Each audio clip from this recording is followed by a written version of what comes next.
saiu de Ur dos Caldeus para receber uma terra. Você saiu de Ur dos Caldeus e de Harã a fim de ter uma família. E agora você recebe a revelação. Abraão, você é meu amigo. Você ouviu meu chamado. Pois eu revelo para você. Quanto à sua descendência, seus filhos, 400 anos de peregrinação e escravidão. E você, Abraão, você veio para aqui, você não vai receber nada. Nada. Só irão possuir esta terra teus filhos daqui a 400 anos. Depois de um longo período de escravidão. Senhor Deus, o que eu fiz para isso? Hein? Senhor Deus, algum pecado, alguma coisa? Não. Qual a razão, Senhor? Eu fiz alguma coisa, reclamei demais hoje. O Senhor está bravo comigo? Não, Abraão. Quer saber a razão? Capítulo 15, verso 16. Porque ainda não se encheu a medida da iniquidade do amorreu. Abraão, é você e não os outros.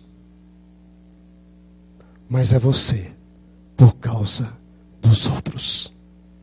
Queridos, quem recebe o chamado já não vive mais para si. Quem recebe o chamado vive para efetivar o plano de Deus nessa terra.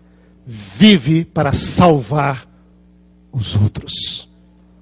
É você e não os outros. Mas é você. Você, Abraão, você é meu amigo. Você vai ser, nós vamos ver aqui, um dos homens que Deus mais vai honrar na história da humanidade.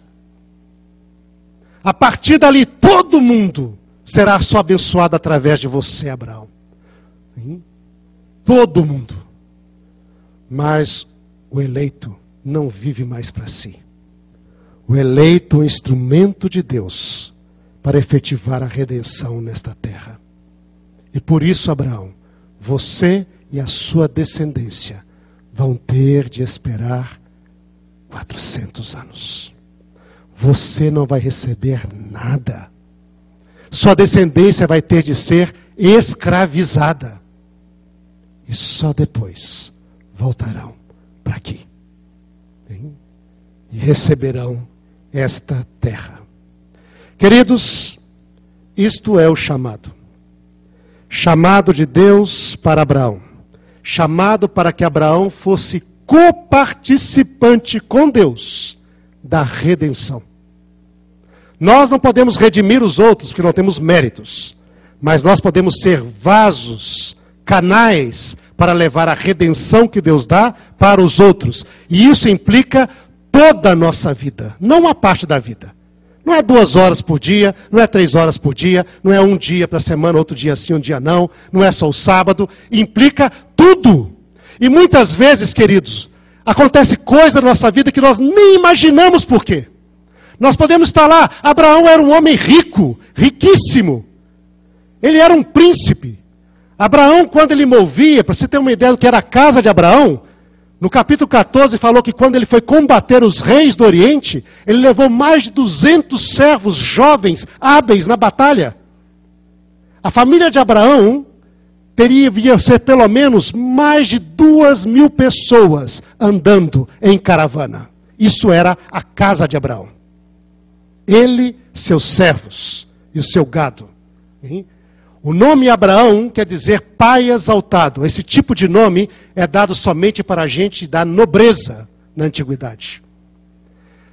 Esposa de Abraão se chamava Sarai, minha princesa, nome de nobreza. Quando ele chega no Egito, ele é tratado pelo faraó como um príncipe. Recebido na casa do faraó como príncipe. Não como refugiado, é príncipe. E diz, você é príncipe de Deus, diz os filisteus. Porque ele era realmente de uma família nobre. Mas este homem que tudo deixou, aprendeu que neste mundo, quem é chamado por Deus, vive para servir a Deus e salvar os outros. E isso implica não receber nada. Deixar ver passar todas as coisas, a fim de que Deus possa salvar os outros que não são os eleitos. Interessante isso. O eleito não recebe nada por causa dos não eleitos. Por quê? Porque o eleito vai ser o canal de bênção para os não eleitos. Chamado, queridos. Chamado de Abraão. E o texto bíblico então diz, notem bem, quando termina aqui o verso 16. Sucedeu que, posto o sol, verso 17, houve densas trevas, e um fogareiro fumegante, e uma tocha de fogo passou entre aqueles pedaços. E naquele mesmo dia fez o Senhor aliança com Abraão, dizendo, a tua descendência eu darei esta terra, desde o rio Egito, do rio do Egito, até o grande rio Eufrates. É interessante, queridos, que na hora que é para passar entre os animais, não foi Abraão que passou entre os animais. Quem levanta a mão, quem passa entre os animais, e quem jura pela sua própria vida e pelo seu próprio ser, é Deus. Você quer uma segurança, Abraão? Se eu não cumprir a minha palavra, que o meu fim seja como desses animais. Segurança? Eu cumprirei, Abraão. Eu cumprirei. Deus colocou sua própria vida como segurança da promessa feita a Abraão. Deus colocou o seu próprio ser, o ser do Criador do universo, como penhor de que ele cumpriria a promessa a Abraão. Se eu não cumprir, que meu fim seja como desses animais. Queridos, nós estamos aqui diante dos momentos mais solenes da história da redenção. A cerimônia é extremamente solene. A revelação, ela é profunda. O preço a ser pago é muito grande. Porque na realidade nós iremos estudar e ver à medida que avançamos, que este penhor não foi somente uma garantia para realizar essa promessa. Ele será o próprio preço para que essa promessa possa se cumprir. Baseando na própria vida de Deus, a fim de cumprir as promessas com Abraão. E aí então, nós chegamos à conclusão, hoje, da nossa reflexão. Laços de amor. Aliança de Deus com Abraão, primeira parte. O amor eterno de Deus no chamado. Nós estamos aqui, queridos. Sabe, se nós estamos hoje aqui, nessa igreja, foi porque um dia o homem Abraão respondeu o chamado de Deus. Sabe que nós devemos essa dívida a ele. Se ele não tivesse respondido a Deus, não haveria a história da Bíblia. E nós não estaríamos hoje aqui.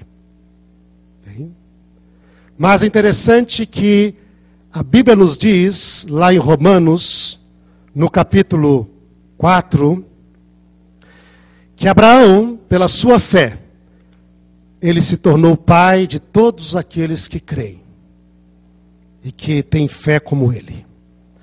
Porque Abraão nos colocou um modelo para que todo ser humano pudesse seguir.